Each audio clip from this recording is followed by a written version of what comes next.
On today's show, all good things must come to an end as the Capitals fall to the Maple Leafs in overtime. What went wrong? I'll discuss next on this edition of Locked On Capitals.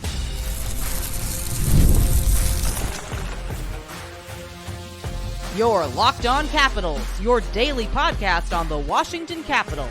Part of the Locked On Podcast Network. Your team every day. Well, hello and welcome into this edition of Locked On Capitals, part of the Locked On Podcast Network, your team every day. My name is Dan Holme. I've covered the Capitals for the last 3 seasons for Locked On and various other outlets before that. I'm also the host of the weekly show called The Capitals Minute Cast, available wherever you find your podcasts. Today's episode is brought to you by our friends at FanDuel. You can start the season with a big return on FanDuel. New customers can place a $5 bet, and you'll get started with $150 in bonus bets if you win your first $5 bet. Visit FanDuel.com to get started. So in this edition of Locked On Capitals, we talk about how all good things must come to an end. Yes, the Capitals have been playing very well as of late, but they underestimated their opponent this evening. As was apparent in the game, that there is ultimately no reason why the Capitals shouldn't have walked away from this game in the win column. They had a nice lead in the third period, then it all evaporated. What went wrong? I'll talk about that a little bit later. Despite the loss, what players stood out for the Capitals? It wasn't all bad. The wheel just really started to wobble in the third period, and then, well, it fell off. And then in the final segment, we'll talk about guess who's back. Lars Eller is back on the Capitals. But just to get it going here, again, that was the theme of this game, is the Capitals underestimated their opponent. I don't necessarily think they thought it was going to be an easy game, but just how they played in the game, they had great control in the beginning of the game, and then it was in the second period. I heard Craig Laughlin talking about, I don't know what's going on with the Capitals in the neutral zone. It seems like it's a bit sloppy. Coach Spencer Carberry said, quote, "It was disgusting," unquote, about how their performance was in the latter part of the game and what needs to get cleaned up if they want to have victories this weekend, as it will be a busy weekend for the Caps. And, not to get ahead of yourself, it's interesting that the theme of yesterday's, or the topic of yesterday's show, was fool's gold. Is this team fool's gold? And it's interesting that, things can go a little bit to the left or a little bit to the right, and all of a sudden things change. Now, I don't want to get ahead of myself and say that, this team is off the rails because they lost a game, but it was a tough game in the regard that it wasn't just they played poor the whole game. Then you can kind of just chalk it up to that it was a poor game. This was a game that it got kind of out of control in the latter parts of the game, and ultimately what needs to get cleaned up if they want to return back to the win column. But the game tonight was a roller coaster of a game. After building a comfortable lead through the first 2 periods, the Caps, well, the wheel fell off. They found themselves in a really tough spot, ultimately losing 4-3 into OT to the Toronto Maple Leafs, and a team that does have a lot of firepower. That is even minus Austin Matthews playing. They really took it to the Capitals. And in the final period, they faced just an onslaught, being outshot 18-7. It's interesting, and it's actually kind of amazing how quickly a game can turn on a dime, especially like a team like the Maple Leafs, like I said, that have plenty of firepower.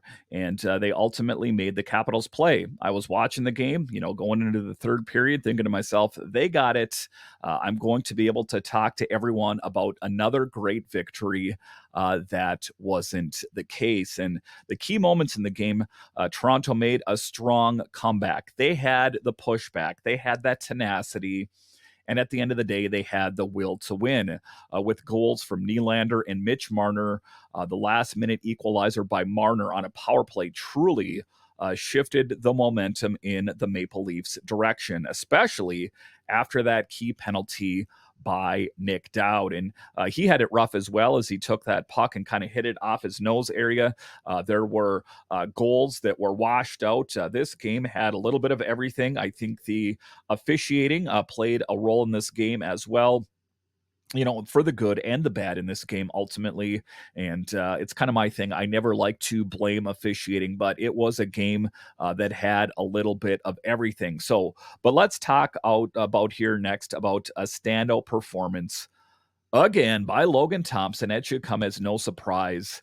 He had a commendable performance in overtime, making some incredible saves. And there was some question about that Logan Thompson being in net tonight, as it has been Spencer Carberry's thing to alternate, to go between Charlie and then Logan and back and forth, that it was Logan Thompson in back-to-back games, and it looked like it was the making of great things. And ultimately, I don't want to pin this loss on Logan Thompson, as all things considered, he played very well. And if you're going to ask me, do you think the Capitals would have won had they had Charlie Linger in there? No, probably not. If they had played the same way that they played tonight in front of Logan Thompson, I think the end result would have been the same. But unfortunately, he couldn't keep John Tavares from scoring the game winner. This was Thompson's first loss with the Capitals. So a tough thing, as I really had that feeling that, wow, Thompson is just going to keep rolling. He's knocking it out of the park. He had to come up upon a loss sooner or later, but that's where the Capitals were at. This was Thompson's first loss with the Caps, and he still managed to stop 31 of 35 shots. A solid outing despite the outcome. So, if you take a look at it, I don't think that we can say, hey, the Capitals lost and they lost tonight because of Logan Thompson. Just not the case. But earlier, how I referenced the officiating and how that played a role too, we saw some critical moments with official reviews. John Carlson's goal was disallowed due to goaltender interference. The challenge from the Maple Leafs changed the game. There was also the disallowed goal by Steven Lorentz, ruled out for scoring with his knee. So that's what I talked about. There was some good. There was some bad. There was some things that went in the favor of the Caps, some that went in the favor of the Maple Leafs. But it's always a tough game when the officiating plays a heavy role in the game. It's never ideal, but it was just one of those kind of games. The Maple Leafs are a pretty good team this year, and historically, they are a team that usually does rather well during the regular season. They just find a way to screw it up in the postseason. But this team right now, with the new head coach, is humming right along for the Maple Leafs. So in the closing moments, a goal by Matthew Knies was initially waved off, but later confirmed as disallowed for a high stick. Again, more officiating. It's a testament to the importance of those reviews in critical moments. And some of those reviews, it took them a while to come to terms. Is this a goal? Is it not a goal? And, like I say, the John Carlson thing was tough to start the game, that they thought, hey, it was goaltender interference and all that kind of stuff. But ultimately, it wasn't one-sided. It seemed to swing back and forth, like I said, in favor for the Leafs and for the Capitals. Just to say what it is that the Capitals lost focus in the third period and even a little bit in the second period, where they just seemed to what I'm going to go ahead and say is that the Maple Leafs captured that momentum. They took their opportunities where they were playing well or the calls went their way, and they took that momentum and they rolled with it. And it's a team that's built on doing that. And ultimately, that is why they won. The Capitals played good for a good chunk of the game, but in order to win games on a regular basis, you're going to have to play a full 60 minutes. That was not the case tonight. All right, so coming up here after the break, we'll talk about who stood out for the Capitals. Yes, it wasn't all bad. Who stood out? I'll discuss next.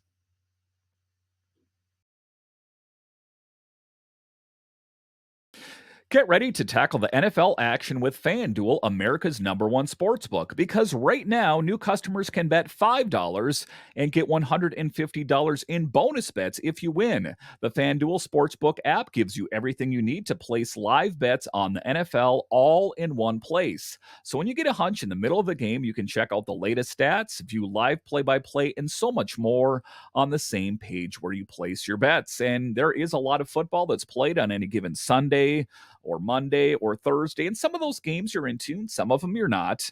Open up the FanDuel app, put a little bit of money on the game.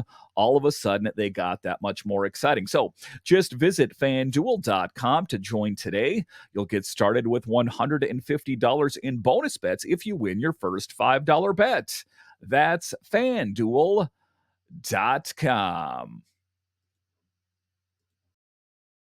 The World Series, Super Bowl, the Olympics, the world's top athletes get to play in these top level sporting events thanks to one thing: teamwork. And teamwork can also protect your financial legacy and your family's future. Select Quote's licensed insurance agents are the perfect teammates when shopping for customized, affordable life insurance. They can help you find the right policy to keep your financial legacy safely in your family's end zone. Select Quote is one of America's leading insurance brokers with nearly 40 years of experience, helping over 2 million customers find over $700 billion in coverage since 1985. Other life insurance brokers offer impersonal, one-size-fits-all policies that may cost you more and cover you less, while Select Quote's licensed insurance agents work for you to tailor a life insurance policy for your individual needs in as little as 15 minutes. You invest so much time to take care of yourself and be the healthiest, best version of you. Select Quote's exclusive policies can reward that effort. Get the life insurance for you for less at selectquote.com/lockedonnhl. Go to selectquote.com/lockedonnhl today to get started. That's selectquote.com/lockedonnhl.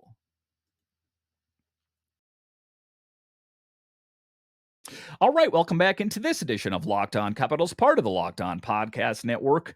Your team every day. You can find me over on Twitter. It's at DanCaps218. You can find the show on Twitter. It's at Locked On Cap. So in a loss like this game, that it made it to overtime. So kind of a good thing. But, at the end of the day, the Capitals should have just ended this in regulation. But they got sloppy, and sloppy was what was apparent. That it's interesting that there were not a lot of key pieces missing from this game. It's pretty much the lineup as is. I know that we will be adding Lars Eller to the mix, most likely in the next game coming up here this weekend. But in any event, it was a sloppy game. But if I'm going to pick out some of the silver lining and ultimately who stood out, what players am I talking about? So, on a positive note, let's take it in a positive direction. I don't want to bludgeon you guys with a bunch of negativity. The Capitals' top line of Dylan Strome, Alexei Protas, and Alex Ovechkin continue to shine. And that line is quite dynamic. The first line in particular, I've talked on the show about the great chemistry between Dylan Strome and Alex Ovechkin and Alexei Protas as well. It is a good 1-2-3 punch out that the Capitals have. They have developed a strong chemistry, and a shout out to Rasmus Sandin as well, as that he is chipping in and getting involved with the offense as well, for extending his point streak to 3 games with an assist. That's what we like to see. So that even though he is a defender, he is a blue liner, he is getting some solid contributions. That's what we like to see. And a quick note on Nick Dowd. He took that shoulder hit that had us all worried, but thankfully he made it back for the third period. So there is concern. And, one of the things that I talked about is this team and fool's gold and all of that, that things are going well right now, but the trajectory of your team can change in a hurry if you face substantial injury. And that was what had me a bit concerned about Nick Dowd if he got injured, because then what would that mean for that fourth line? We know it's killer with Duhaime and Radish and Nick Dowd holding it down at center, that who would slot into that position, and would they do as good of a job as Nick Dowd does on a night in and night out basis. So those are all the things that I've talked about on the show. Things going well, but they can go awry in a hurry as well if you have any injuries. Thankfully, Nick Dowd is good to go. Now, let's also highlight Strome's impressive goal from a precise pass by Alexei Protas. Again, that first line is fire, has been all season. And, despite the loss, that is one of the bright, shining silver linings from this game. That set the tone for the Capitals early on. Strome currently leads the team with 23 points and ranks high in league stats for points per game. Protas was also a key contributor as well, who's been lights out, and Ovechkin continues his consistent playmaking throughout the game as well. So a lot of good. You take a look at it, a little bit of bad. The bad ultimately led to a loss, but that's going to happen. You're not going to win them all. So in conclusion, all things considered, it was a tough loss. It is. Anytime that it's an L when it should have been a W, it's difficult, but there are plenty of positives to take away. I'm talking Dowd, Ovechkin, Strome, Logan Thompson, that some sloppy play is what led to a loss. Thanks for the effort for the guys that showed up to play, and a lesson for the guys that kind of took their foot off the gas. That's a lesson to not ever underestimate your opponent. Again, I think that the perception was that we had it going pretty easy in the first two periods, that we can kind of just keep steamrolling. That was not the case. But contributions in this game, all things considered, you take a look at Alexei Protas, a goal, assist, 4 shots on goal, doing what he does best, and Pierre-Luc Dubois as well. A lot of people are saying, hey, how's that whole PLD thing working out for you on the Capitals? Not finding the back of the net, but he is contributing. He got an assist and a shot on goal. Taylor Radish, again, a part of that dynamic fourth line, a goal and a 1 shot on goal. Then you also look at Dylan Strome, which I spoke of, lights out, a goal and 1 shot on goal. And it's not just that. It's not just limited to the forwards. The defense, of course, John Carlson getting 4 shots on goal, Jacob Chikrin 2 shots on goal. This team, all things considered, played very well. And then you take a look at Logan Thompson, which I spoke of, saving 30 of 34. So you're not going to win them all. I hope that the Capitals learned some things. In the post-game presser, head coach Spencer Carberry said he was disgusted, and some of it was just unacceptable. And here, I don't think there's any two ways about it. The Capitals' play in the latter half of the game was ugly. There is no reason that they shouldn't have walked away from this game with a win. Instead, they had to settle for going to overtime and losing in overtime. Not ideal. We hope that they can clean it up. As we take a look at the schedule, it's going to be busy. They got the Avalanche on Friday, the Golden Knights on Sunday, and Utah for the first time. That's going to be exciting on Monday. There is a lot of hockey coming up here, and hopefully the Capitals can turn this ship around. All right, in some other good news after the break here, we'll talk about Lars Eller is back. Yes, that Lars Eller, the guy that was Mr. Clutch in the 2018 Stanley Cup push and subsequent win. I'll talk about him straight ahead.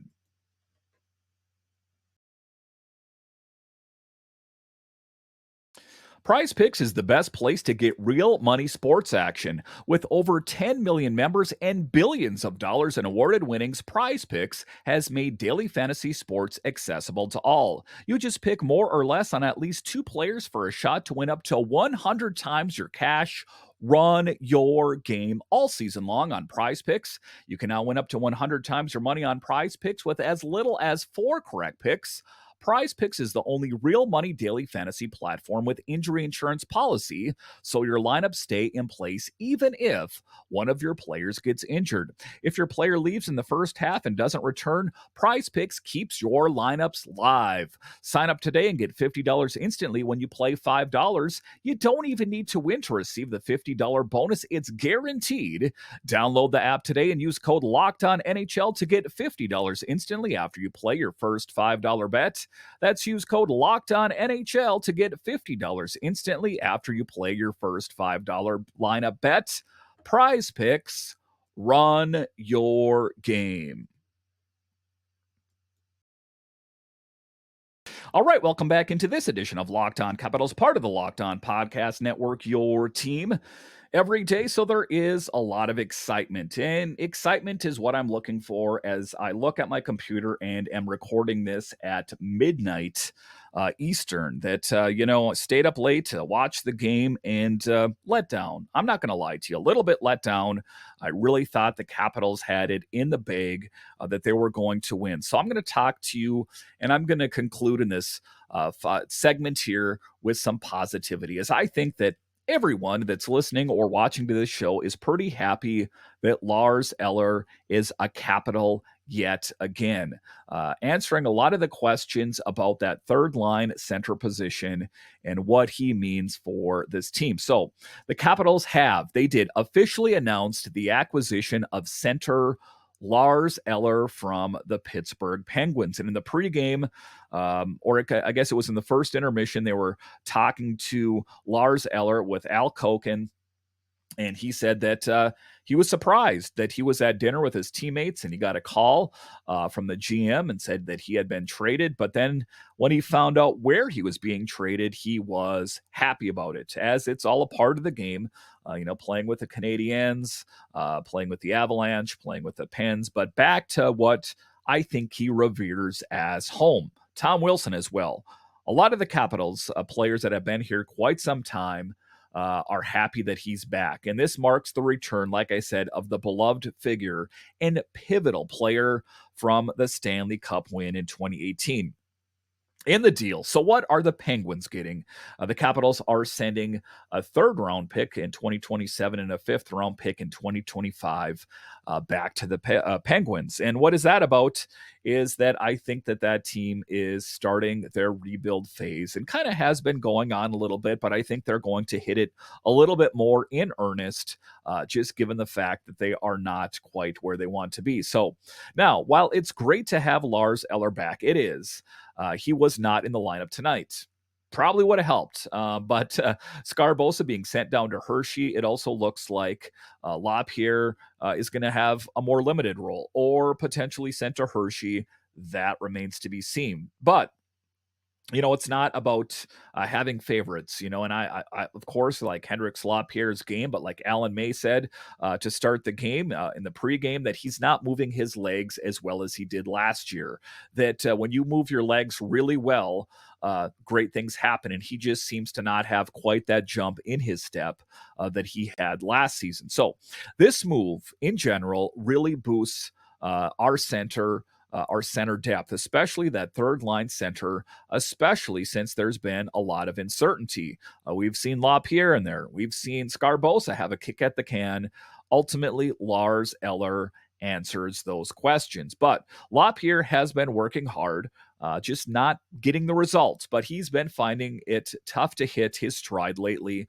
So having Lars Eller back on the team is a huge thing. And Chris Patrick, the newer GM of the team, likes it as well. He said, quote, "Lars is a versatile player and we are confident he will strengthen our team's depth and competitiveness," unquote. And I do agree with that assessment. And it's interesting that the Capitals are going for familiarity, as you saw that Jacob Vrana, he made his return back to the team as well, winning a job, coming to the team on a PTO. That it's interesting they're trying to bring back familiar faces in the absence of TJ Oshie and Nick Backstrom. But for a history on him, if you're not too familiar, Eller spent 7 seasons with the Caps from 16 to 23, racking up 208 points, including 87 goals and 121 assists across 488 games. And quite a dynamic player. I was watching the pregame, and he said, Alan May was saying that other than Sidney Crosby, Lars Eller was one of the best players on the Penguins this year. So, I respect Alan May's opinion as well. I guess I don't keep up with the Penguins that much. I know kind of where they're at in the standings, that kind of thing. But all things considered, quite a thing for Alan May to say about him as well. But what do we remember about him? When was he really clutch for this team? Of course, the unforgettable cup clinching goal against the Vegas Golden Knights. We will never forget his contributions and him doing the money thing after he scored the goal. After his time here, he was traded to the Avalanche at the 2023 NHL trade deadline, then signed with the Penguins last summer. And, he was one of the guys that was said this year was very vocal. The team wasn't playing well, and he let them hear about it. And even Sidney Crosby as well, who's not a guy that's not normally too verbose or speaks too loudly. He was disgusted with their play as well. That's why some people also think that maybe their head coach is on the hot seat. But even during his time with Pittsburgh, Eller stayed close to the Capitals, participating in informal offseason practices with the team. But statistics, how has he done so far this year? He's played 17 games with the Pens, 4 goals, 3 assists, which totals 7 points, along with an impressive 56% face-off percentage. That is one of the things the Capitals are looking forward to, especially on that third line.